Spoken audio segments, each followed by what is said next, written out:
মাছের লেজ ও ঠোঁটার অংশ ফ্রিজের এক কোণে পড়ে থাকে বহুদিন, আর সেটা দিয়ে দারুণ একটা রেসিপি করে নিতে পারবেন। এই রেসিপিটা একবার করলে মাছের লেজ আর কখনোই পড়ে থাকবে না। এটা খেতে ভীষণ মজার হবে।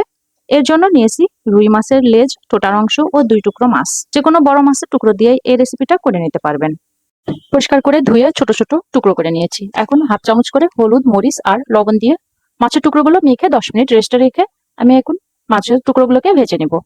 একটি প্যানে দিয়ে দিয়েছি 2 টেবিল চামচ রান্নার তেল, আর এই 2 টেবিল চামচ তেল দিয়ে মাছগুলোকে খুব ভালো মতো ভেজে নেব। মাছগুলোকে ভেজে উঠিয়ে নিয়ে এসে একই তেলের মধ্যে দিয়ে দিলাম 2টো পেঁয়াজ কুচি। পেঁয়াজ কুচিগুলো ব্রাউন কালার আসা পর্যন্ত ভেজে নেব। তারপরে দিয়ে দিলাম একটি টমেটো কুচি। এখন হাফ চামচ হলুদ, মরিচ, জিরার গুঁড়া এবং হাফ চামচের কম দিলাম গরম মশলা গুঁড়া, আর হাফ চামচ আদা আর রসুন দিয়ে দিলাম, স্বাদ মতো লবণ। এখন টমেটো খুব ভালো মতো কষিয়ে নেব। দিয়ে দিলাম ফিশ সস 1 টেবিল চামচ পরিমাণ। সসটা হাতের কাছে না থাকলে সয়া সসটাও দিতে পারবেন, আর সেটা না থাকলে সামান্য কিছু টমেটো সসও দিয়ে দিতে পারবেন। সেক্ষেত্রে সামান্য একটু চিনি দিয়ে দিবেন। সবগুলো উপকরণ 7 থেকে 8 মিনিট ভালো করে কষিয়ে নেব। এখন ভাজা মাছের টুকরোগুলো দিয়ে ভালো করে কষিয়ে নেব। দিয়ে দিলাম কিছু পেঁয়াজের কিউব করে রাখা টুকরো, আর দিয়ে দিলাম 2টা কাঁচামরিচ কুচি, আর দিয়ে দিব সামান্য একটু লেবুর রস। ভালো করে নেড়েচেড়ে মিশিয়ে নিব, আর 5 মিনিট দমে রেখে আমি লো আঁচে রান্না করে নেব।